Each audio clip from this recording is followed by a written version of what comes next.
Right, okay, so we're going to look at cross-hatching today.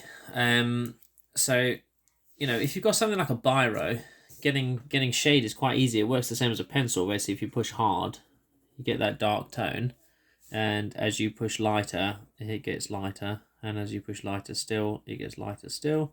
So you can go from dark to light quite easy just by pushing different pencil pressures, okay? Or pen pressures, which is a lot the same as it works with a pencil. So obviously people are quite comfortable with that. But when it comes to drawing with something like a fineliner, it's a lot different because your ink is consistent. So your ink will be consistently dark wherever you do it, and that makes adding tone a bit hard, and that's where people struggle a bit because they get worried they're going to make mistakes and things like that. But it's a good skill to have. So the way we add tone, if we've got something like a fineliner, and to be fair, you can still do cross hatching with pencils, and you can still do it with ballpoint, but with a fineliner, it's essential. So if I give you a little square, do a couple of squares here so I can show you an example of what they look like. So hatching would just be, we add lots of little parallel lines next to each other and you start to get some sort of a tone. Now if I want it darker, that's where cross hatching comes in. So I'll do my hatching lines first, then I come across at 90 degrees like that, almost like a little chessboard, and you'll see that it's a darker tone to that one. And if I want it darker still, I do my hatching lines, cross hatch, and then I can start coming diagonal, and that will give me a darker tone. So we've got like 3 tones in the gradient there, and darker still, I come all the way down, I go all the way across, I come diagonal going towards the bottom left, and then I can come diagonal going towards the bottom right. So we've got 2 layers of crosshatch going over each other. Okay, so that gives me 4 tones straight away that I can work with. Another method is that you could add, when you do your lines, you do them close together, and then they come further apart, and I could sort of bring that closer again, and that looks like it's going sort of darker to lighter and then darker again, okay?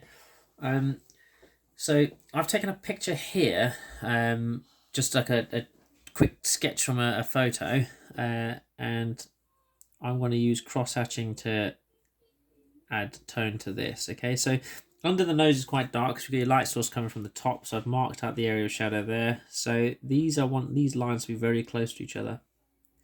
And right under the nose where it's darkest, so I'm going to cross those lines over, okay? The next area is the eyes.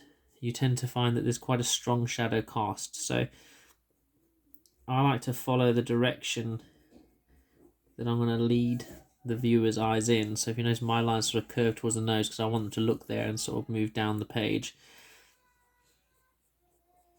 And it also helps follow the form of the face. Okay, so now I need to cross these over. So I'm going the opposite direction to where I started. So I started diagonal, so I'm going to add the next layer diagonal. And I want this really dark, so I'm going to add these extra lines going against that as well. Okay, and that gives me the basic sort of areas where the tone is going to be. You still can block out areas, like I'm going to just block an area of black here, so you can have these solid areas of black and white, and you can still have your normal definitive lines that you're going to have in there to help structure your drawing out. That's not an issue at all. And then as this comes lighter, I want these lines to get further apart, and I might just do some normal hatching around here just to add a little bit of the detail.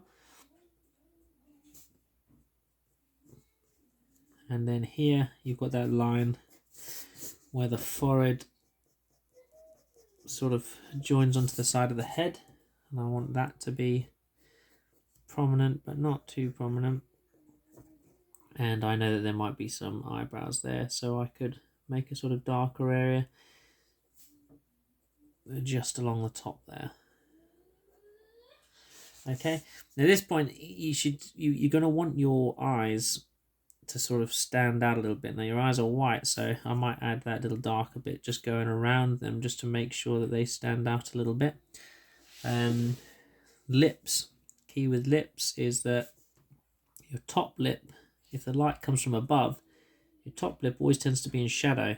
So I'm going to do my hatching line really close and just sort of bounce it up and down, and it mostly fills with the odd little speck of white. Your bottom lip tends to catch the light coming from above, so we'll leave that white, and you can add little bits of hatching on there just to add a bit of detail, odd bits of shade. And directly underneath your lip you've got quite a strong shadow here usually, because again it's like a little ledge, so it doesn't tend to catch the light. So I'm going to cross that over, and I'm going to follow that sort of contour of the face. Maybe get some hatching lines coming out there just so it has that appearance of going from sort of darker to light. And then the cheeks are another sort of area where the front part of your cheek catches the light, but actually that side of your face, which is the bit where your jawbone joins onto your skull, because it dips in a bit, your skin tends to dip in a bit there, and that's going to be darker as well. Okay, so we're going to add a bit of crosshatch there, underneath the jaw. Again, I'm doing this fairly quickly, guys, but obviously I'm expecting you guys, whatever you're doing, I expect you to take your time with it and make it look decent. Don't rush it like this. Again, I don't want you watching a video all lesson, so I'm trying to knock this out quite quickly. So your chin sticks out, which means it's going to cast a big shadow going down, so I'm going to make that darker down there, and that'll just help this to pop out. And that tends to be pretty dark. Probably almost as dark as the eyes, but not quite. So I'm going to add that diagonal line going across that as well. Again, guys, I'm doing this quick, yeah. Like if I was doing like a decent picture, I would be taking my time with my hatching and making sure that it was accurate. So just add some lines in for the hair. Now, the cross hatching, as I said, it's just to add bits of tone, bits of detail. When you've got a pen that doesn't have that ability to give you tone just by pressing at different pressures, okay? But don't forget, you're doing mixed media experimentation, so you can mix stuff. Like I'm going to take a thick marker there for the sake of time and add this chap's hair.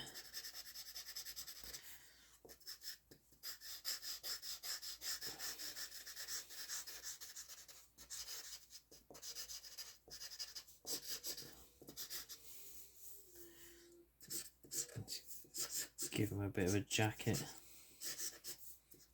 And if I really want that to stand out, I could start doing some cross hatching in the background as well, start to black that off.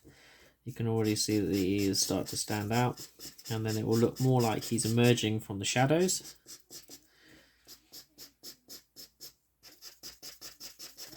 And I'm doing the same technique then, just this time obviously now I'm using a fatter marker. And that should be enough for you guys to get the concept of the technique, okay? So obviously I just expand that more, and that will give me a fairly finished off picture. Put some hatching in there, okay?